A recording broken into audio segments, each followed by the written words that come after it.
तो मूवी की शुरुआत में हम देखते हैं कि दीपक नाम का एक लड़का फूल नाम के एक लड़की से शादी करके अपने घर जा रहा होता है। फूल ने पूरा घूंघट ओढ़ रखा था क्योंकि शादी के बाद लड़की को घूंघट में ही रहना होता है। वो ट्रेन में जाते हैं तो वहाँ पहले से ही दो लोग बैठे थे जिनकी नई नई शादी हुई थी और दुल्हन के कपड़े बिल्कुल सेम थे फूल के जैसे। रात में दीपक देखता है कि उसका स्टेशन आ गया है तो वो जल्दी जल्दी फूल को नीचे उतारता है। फूल नीचे उतर के थोड़ा सोचती है कि दीपक के साथ जाए या ना जाए, पर वो फिर उसी के साथ चल देती है। दीपक के दोस्तों ने बैंड बाजे का इंतजाम कर रखा था तो बढ़िया नाचते गाते वो घर पहुंचते हैं। अब दीपक की माँ फूल की आरती उतारने जा रही थी तो उसे अपना घूंघट ऊपर करने बोलती हैं। फूल जैसे ही अपना घूंघट ऊपर करती है सब हक्का बक्का रह जाते हैं क्योंकि वो फूल नहीं कोई और ही लड़की थी। दीपक को याद आता है ट्रेन में तो और भी दुल्हनें बैठी हुई थी तो शायद वहीं पर अदला बदली हो गई। दीपक के बाबूजी उस पर खूब गुस्साते हैं कि तुम्हें पता कैसे नहीं चला कि तुम किसी और को लेके आ रहे हो। तभी लड़की कहती है इस तंबू जैसे घूंघट के पार ना तो लेडीज का शक्ल दिखता है और ना लेडीज को जूते के अलावा कुछ और दिखता है। पति नया जूता भी नया, कैसे पहचानते हम कि कौन है? जो ट्रेन में रह गई है वो भी घूंघट में है तो उसे तो पता ही नहीं होगा कि ये उतर चुके हैं। पिता के पूछने पर लड़की अपना नाम पुष्पा बताती है। पति का नाम पूछने पर माँ कहती है धत,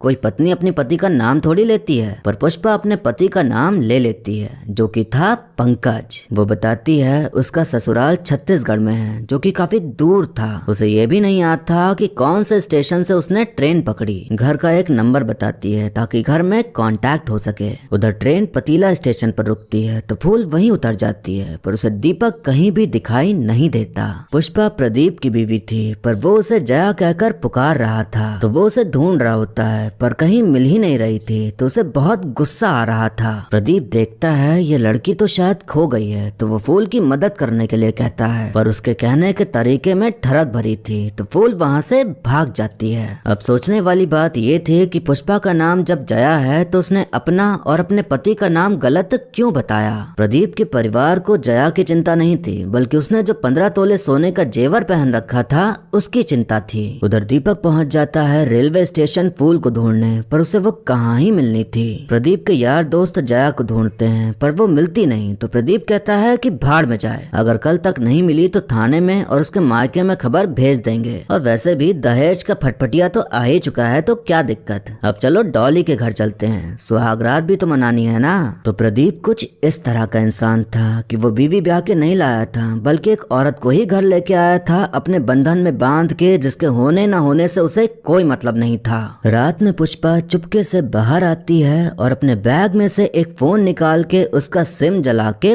फेंक देती है। कुछ तो गड़बड़ कर रही थी ये लड़की जो कि आपको आगे ही पता चलेगा। अनजान जगह, सुनसान स्टेशन और पहचान का कोई भी नहीं तो फूल डर के मारे पूरी रात स्टेशन के बाथरूम में बिताती है। फूल को स्टेशन में छोटू और अब्दुल नाम के दो लोग मिलते हैं जो कि मदद करने का कहकर उसे स्टेशन मास्टर के पास ले जाते हैं। फूल के ससुराल का नाम सूरजमुखी था लेकिन उसे याद ही नहीं आ रहा था कि क्या नाम है, बस इतना पता था कि किसी फूल के नाम से है। वो पुलिस स्टेशन नहीं जाना चाहती थी क्योंकि उसे लग रहा था कि कोर्ट कचहरी का चक्कर बहुत खराब होता है तो वहाँ ना जाना ही बेहतर है। उसका मायका था गंगापुर में लेकिन गंगापुर बहुत सारे थे तो उसे पता ही नहीं था कि कौन से गंगापुर में रहती है वो। अब दीपक पुलिस स्टेशन जा रहा होता है रपट लिखाने तो पुष्पा को भी साथ चलने कहता है पर वो मना कर देती है ये कहकर कि हमको डर लगता है। दीपक कहता है हम अपनी गलती पर बहुत शर्मिंदा हैं, तुम चिंता मत करो, फूल मिले ना मिले हम तुमको सही ठिकाने पहुँचा के रहेंगे।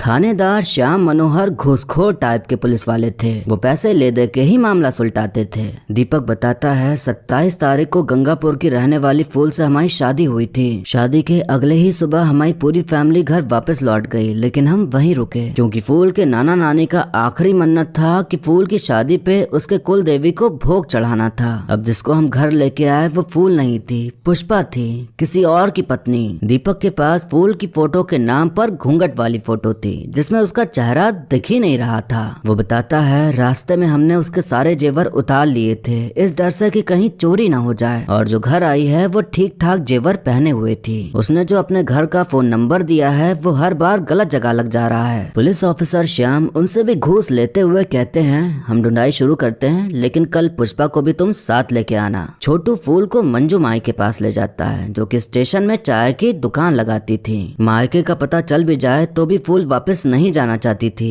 ये सोच के कि बहुत बदनामी होगी हमारी, सब सोचेंगे कि हम में ही कोई दोष होगा, इसलिए पति स्टेशन पर छोड़ आए। मंजू माई का स्वभाव थोड़ा खड़ूस टाइप का था, सब उनसे डरते थे। वो कहती हैं गांव के बारे में घर जाके सोचना, पहले खोज खाज के मायके चली जाओ। फूल कहती है भले घर की बहू बेटी बिना पति के मायके नहीं जाती। मंजू माई कहती हैं तुम्हारे साथ फ्रॉड हुआ है, इस देश में लड़की लोग के साथ हजारों सालों से फ्रॉड चल रहा है, उस फ्रॉड का नाम है भले घर की बहू बेटी। फूल कहती है हमारे साथ कोई फ्रॉड नहीं हुआ है, हमको बहुत अच्छी शिक्षा दी गई है, बहुत अच्छा बनाया गया हमको। मंजू माई कहती हैं तुमको जिस घर में पूरी जिंदगी बितानी है उस घर का पता ही नहीं मालूम, तुम्हारी अम्मा ने तुमको अच्छा नहीं बनाया है, बुड़बक बनाया है। फूल कहती है हम बुड़बक नहीं है, हमको घर का सब काम आता है। मंजू माई कहती हैं घर जाने आता है क्या? नहीं ना, बुड़बक होना शर्म की बात नहीं है, बुड़बक होने पर गर्व करना ये शर्म की बात है। पुष्पा सुबह सुबह मंदिर गई थी और फिर 5 घंटे बाद वापस आई तो सबको लगा कि कहीं चली गई थी, पर वापस आ गई तो सबको तसल्ली होती है कि आ गई, वरना लोग बोलते हैं कि एक ही दिन में 2 लड़की खुआ दी है। प्रदीप ने जया के खोने की रिपोर्ट लिखा दी थी तो वही रिपोर्ट आस पास के थाने में दे दी जाती है, तो श्याम के पास भी वो रिपोर्ट आती है तो उसे शक होता है कि कहीं पुष्पा ही तो जया नहीं। रात होने पर पुष्पा फिर से छुप छुपा के बाहर जाती है और फोन में एक नया सिम लगाती है,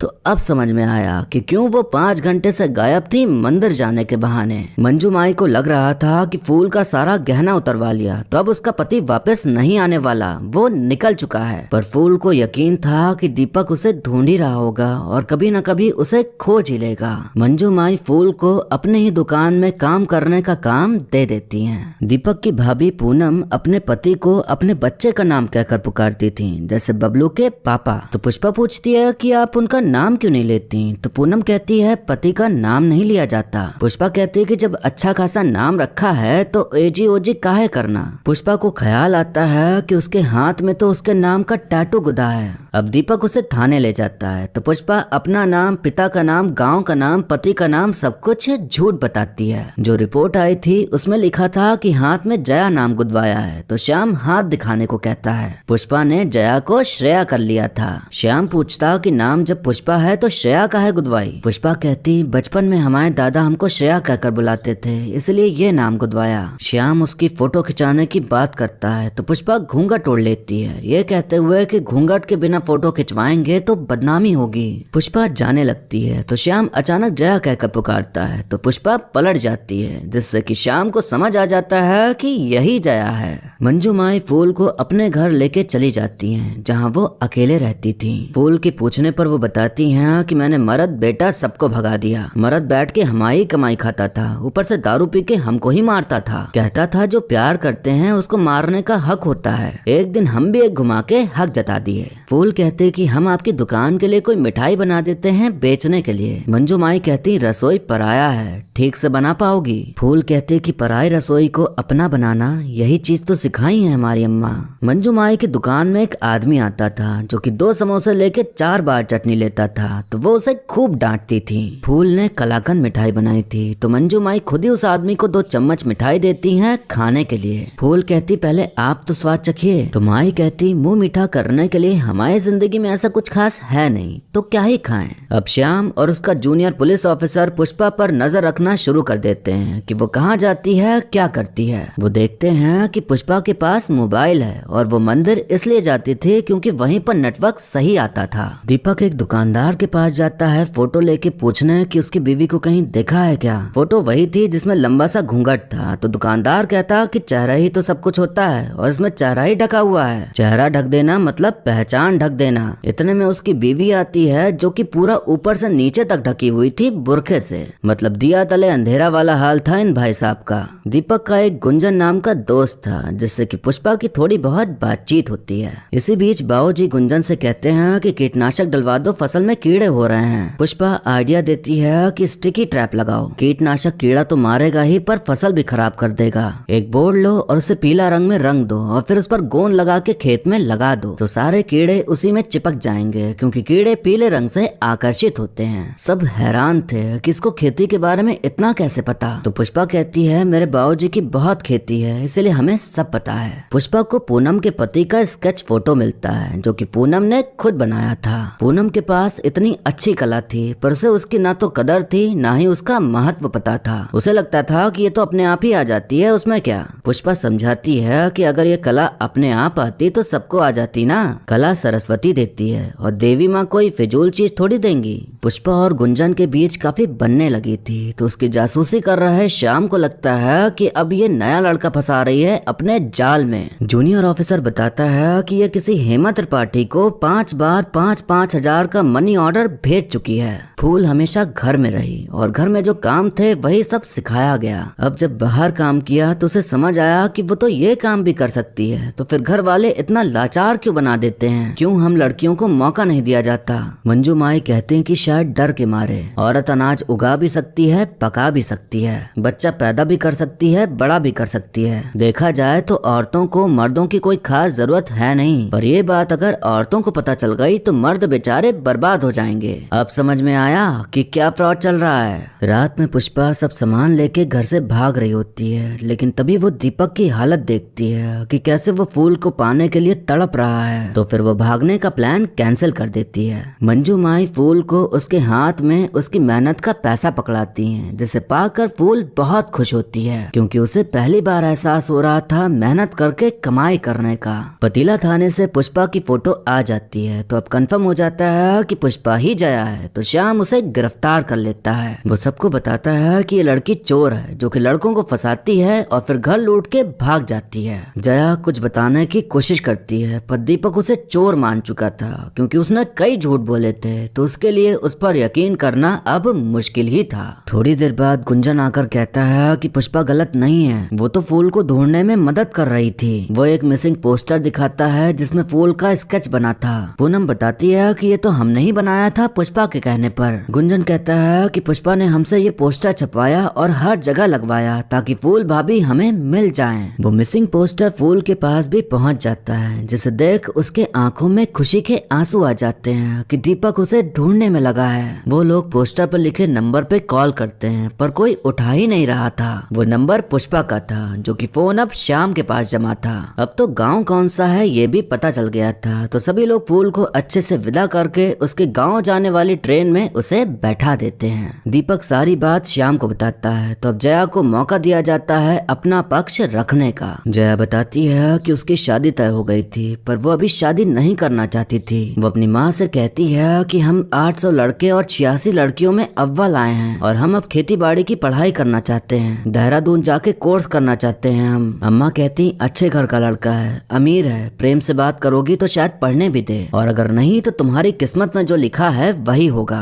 अगले हफ्ते भर में तुम्हारी डोली न उठी तो हमारी अर्थी उठेगी, जान लो ये। जया परेशान हो जाती है कि अब वो क्या करे, अब तो उसे मजबूरन शादी करनी ही पड़ेगी। शादी के वक्त हमें रिश्तेदारों से पता चला कि बच्चा ना होने के कारण प्रदीप की पहली बीवी जल के मर गई। अब जल गई या जलाई गई भगवान जाने। दहेज में 10,000 कम था तो सबके सामने हमारी माँ को गाली दे दिया। अब ऐसा आदमी हमको आगे कहाँ पढ़ने देता। जूनियर ऑफिसर कहता कि इतना ही था तो शादी के पहले भाग लेती, शादी के दिन भाग लेती, ट्रेन से भागने की क्या जरूरत थी। जया कहती है कि भागने का तो सोचा ही नहीं था, हम तो घूंघट ओढ़कर अपनी किस्मत से समझौता कर दिए थे, तभी ये हमारा हाथ पकड़े और हमको रेलगाड़ी से उतार लिए। अब किस्मत इतना बड़ा इशारा कर रही है, हम वापस कैसे मुड़ जाते। हेमा त्रिपाठी हमारी बड़ी बहन है, कंगन बेचकर मनी ऑर्डर भेजा उनको ताकि वो मेरे कोर्स और हॉस्टल की फीस भर सकें। कल रात की बस थी मेरी देहरादून की पर गए नहीं। दीपक कहता इतना झूठ बोला तो एक बार सच ही बोल देती। जया कहती कि अगर सच बता देते तो आप हमें अकेले रहने देते क्या। हम अपनी सगी माँ से विनती किए तब तो वो मानी नहीं, तो आप क्या ही सुनते। हमको एक हफ्ता चुप रहना था बस, लेकिन ये पूरी दुनिया हमें घर पहुँचाने में लग गई। हम चुराए हैं तो बस वो एक मौका चुराए हैं अपनी जिंदगी से। यहाँ से निकल ही रहे थे लेकिन दीपक की हालत देखी तो हम रुक गए और फिर फूल का पोस्टर बनवाया ताकि फूल मिल जाए और सब सही हो जाए। श्याम जया का फोन देखता है तो उसमें 12 मिस कॉल पड़ी हुई थी। तो फोन करने पर पता चल जाता है कि फूल कहाँ है। श्याम दीपक को तो जाने देता है लेकिन जया को नहीं छोड़ता क्योंकि उसका पति प्रदीप आ रहा था उसे लेने के लिए। प्रदीप आता है और सबसे पहले श्याम को घूस देता है ताकि वो ये केस खत्म करे और श्याम ऐसा ही करता है। जया को बाहर लाया जाता है तो प्रदीप उस पर गुस्साते हुए उसे खींच के एक थप्पड़ मार देता है पर वहाँ मौजूद कोई कुछ नहीं करता। प्रदीप उसे लेकर जाने लगता है तो श्याम कहता कि एक केस तो खत्म हो गया लेकिन अब दूसरा केस चालू होगा। खून पोंछने के लिए वो जया को रुमाल पकड़ाते हुए कहता कि मैडम बालिक हैं तो तुम उसे जबरदस्ती लेके नहीं जा सकते। ये जो तुमने थाने में दहेज लेने की बात, औरत पर हाथ उठाने का हिम्मत, डराना धमकाना, ये अपराध है प्रदीप बाबू। अगर ये फिजिकल अब्यूज और दहेज का केस दर्ज करा दे तो हम आपको तुरंत अंदर कर सकते हैं। वो जो तुम्हारा पहली बीवी का केस है फिर वो भी खुलेगा और जांच होगी कि वो जली थी या जलाई गई थी। प्रदीप तुरंत वहाँ से खिसक लेता है क्योंकि उसे समझ आ गया था कि श्याम जया के साथ है, उसके नहीं। श्याम ने भले घूस ले लेके कई गलत काम किए हों पर इस बार वो सही काम कर गया। श्याम जया को उसके जेवर लौटाते हुए कहता है कि अच्छे से पढ़ाई करना। दीपक दौड़ते भागते स्टेशन पहुंचता है तो वहाँ उसे उसकी फूल मिल ही जाती है। दोनों एक दूसरे को पाकर खुशी से फूले नहीं समाते और गले से लगा एक दूसरे को जकड़ लेते हैं। दीपक उसे घर ले जाता है तो पूरा परिवार भी उसे देख खुश हो जाता है कि चलो घर की असली बहू घर आ गई। फूल के घर पहुंचने की खबर मंजू माई तक भी पहुंच जाती है तो उनकी आंखों में भी खुशी के आंसू होते हैं। आज वो मिठाई खाती हैं क्योंकि उनकी जिंदगी में भी कुछ ऐसा हुआ था कि वो अपना मुंह मीठा कर सकें। अब हम देखते हैं कि जया देहरादून जा रही है पढ़ाई करने के लिए और सब उसे छोड़ने आए हैं। जया सभी को खुशी खुशी अलविदा कह के दोबारा वापस आने का वादा करके निकल जाती है अपने सपनों को पूरा करने। और फिर इसी कहानी के साथ ये मूवी यहीं पर खत्म हो जाती है। तो दोस्तों हमने देखी एक ऐसी कहानी जहां हमें एक बहुत ही खूबसूरत कहानी दिखाई गई जिसमें बताया गया कि औरत का महत्व क्या होता है और कैसे वो जूझ रही है उस चीज को करने के लिए जो कि उसका हक है, उसका अधिकार है, पर उसे अपना हक मांगना पड़ता है। अपना हक मांगने पर सब यही सोच लेते हैं कि लड़की तो बिगड़ गई है, अब इसको बाहर जाना है, पढ़ना है, काम करना है। ये सारी चीजें बेसिक हैं जो कि कोई भी कर सकता है, पर लड़कियों को एक्स्ट्रा एफर्ट डालने पड़ते हैं ये सभी चीजें करने के लिए। पहले घर वालों को मनाओ, फिर शादी हो जाए तो पति और उसके खानदान को मनाओ। अगर लड़की पढ़ना चाहती है, काम करना चाहती है, घर की जिम्मेदारी वो उठाना चाहती है तो इसमें दिक्कत ही क्या है। माँ बाप तो यही चाहते हैं ना कि उनका बेटा उनके बुढ़ापे का सहारा बने। बेटी भी बन सकती है तो क्या गम है। बेटा तो सिर्फ कमा के लाएगा क्योंकि बाकी और कुछ तो आपने सिखाया नहीं और ना ही वो करेगा, लेकिन बेटी आपको कमा के भी देगी और बना के खिला भी देगी। बेटी को तो सारे काम आते हैं, वो घर भी संभाल लेती है और बाहर काम भी कर लेती है, तो एक हिसाब से वो मर्द से ज्यादा ताकतवर होती है।